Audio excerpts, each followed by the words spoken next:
Oke, pada sesi ini kita akan membahas terkait desain penelitian eksperimental. Penelitian eksperimental itu bisa juga disebut dengan penelitian yang digunakan untuk mencari pengaruh perlakuan tertentu terhadap yang lain dalam kondisi yang terkendalikan.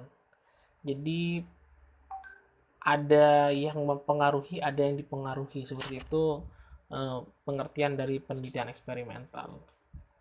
Dalam penelitian eksperimental ada tiga fitur utama.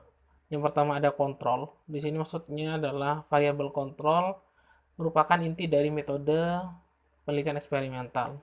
Karena variabel kontrol inilah yang akan menjadi standar dalam melihat apakah ada perubahan maupun perbedaan yang terjadi akibat perbedaan perlakuan yang diberikan. Jadi variabel kontrol inilah yang akan menentukan apakah ada perbedaan. Kemudian ada manipulasi. Manipulasi itu adalah operasi yang sengaja dilakukan dalam penelitian eksperimen. Dalam penelitian ini yang dimanipulasi adalah variabel-variabel independen atau variabel bebas dengan melibatkan kelompok-kelompok perlakuan. Kalau di sesi sebelumnya kita udah membahas terkait tentang jenis-jenis perlakuan. Nah, perlakuan itu disebut dengan kelompok-kelompok perlakuan, di mana setiap kelompok perlakuan itu kondisinya pasti berbeda-beda. Kemudian ada pengamatan.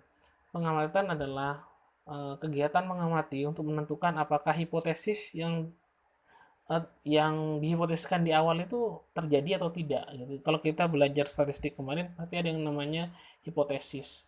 Jadi untuk mengetahui hipotesisnya itu diterima atau enggak, itu kita harus mengamati dulu. Biasanya dalam penelitian eksperimental menggunakan kelompok kontrol sebagai garis dasar untuk dibandingkan dengan kelompok yang diberi perlakuan. Jadi ada kontrol, ada perlakuan. Pasti seperti itu kalau penelitian eksperimental. Ada beberapa penelitian eksperimental yang nggak menggunakan kontrol. Tapi secara garis besar biasanya ada kontrol dalam penelitian eksperimental. Dan biasanya menggunakan sedikitnya dua kelompok. Misalkan kontrol sama perlakuan gitu. Jadi ada dua kelompok. Ada tiga jenis desain penelitian eksperimental. Yang pertama ada pre-experimental design, ada true experimental design, dan yang terakhir ada quasi-experimental design. Sekarang kita yang ke pre-experimental design. Rancangan penelitian ini sebenarnya belum bisa dikategorikan sebagai eksperimen yang sungguhan gitu. Karena namanya aja pre gitu. Pre itu kan sebelum. Jadi hal tersebut karena pada pre-experimental design ini eh, pengambilan sampel ini belum dilakukan secara acak atau random, serta tidak dapat dilakukan kontrol yang cukup terhadap variabel pengganggu yang dapat mempengaruhi variabel terikat. Jadi, yang perlu digarisbawahi adalah tidak dilakukan kontrol. Jadi, pada pre-eksperimental ini, secara garis besar, umumnya ya, nanti ada juga yang menggunakan kontrol. Terus secara garis besar tidak menggunakan kontrol. Ada tiga jenis pre-experimental design, ada one shot case study, ada one group pretest post-test, dan yang terakhir ada intake group comparison. Jadi yang pertama kita belajar one shot case study. Jadi perlakuan diberikan pada suatu kelompok sehingga tidak ada kelompok kontrol sebagai bandingan dari kelompok eksperimen. Jadi perlakuan yang diberikan dan selanjutnya diobservasi hasilnya dengan melaksanakan post test. Jadi pada one shot case study ini tidak ada kelompok kontrol untuk dibandingkan. Jadi hanya ada kelompok eksperimen aja dengan satu kali pengambilan data pada akhir pada post testnya. Desainnya tuh kayak gini. Jadi X ini adalah treatment atau perlakuan yang diberikan yang biasanya disebut dengan variabel bebas. Kemudian O ini adalah observasi atau pengamatannya, pengambilan datanya. Jadi setelah diberi perlakuan, kemudian langsung uh, diambil datanya. Jadi gitu maksud case tadi.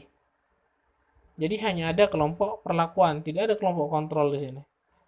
Misalkan saya kasih contoh, ada sebuah penelitian yang ingin melihat pengaruh pembelajaran think pair share terhadap hasil belajar siswa. Jadi think pair share itu dianggap sebagai perlakuannya.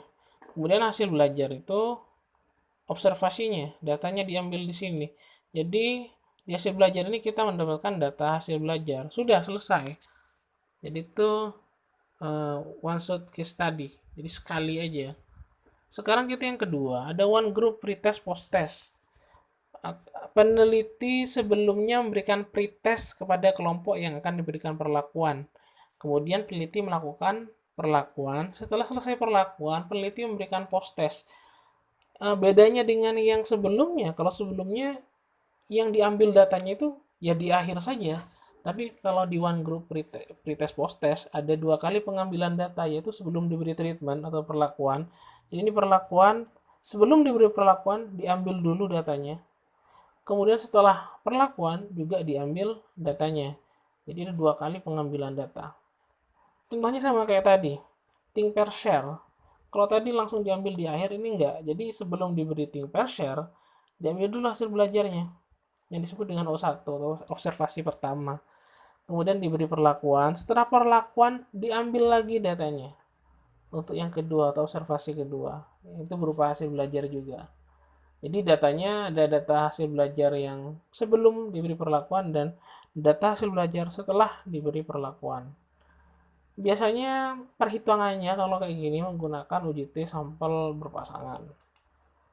Kemudian terakhir ada intake group comparison. Jadi ada satu kelompok yang diteliti, tapi kelompok tersebut dibagi menjadi 2. Ada satu kelompok dibagi menjadi 2. Misalkan satu kelas dibagi jadi 2. Setengah kelompok diberi perlakuan yang disebut dengan kelas eksperimen. Kemudian setengahnya lagi enggak, dia kelas kontrol aja. Jadi ini X ini perlakuan, dia nanti diobservasi diambil sekali. Nah, di sini kosong. Maksudnya kosong di sini ini kontrol. Kemudian diambil juga perlakuan. Artinya ini ada pembanding, ada kelas eksperimen yang O1 datanya, terus ada kelas kontrol yang O2. Jadi kayak gini nanti. Jadi think per share sama kayak tadi, think per share diambil hasil belajarnya, ini O1-nya.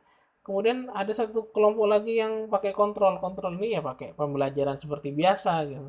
Kemudian diambil hasil belajarnya. Jadi itu 3 dari jenis pre-experimental design.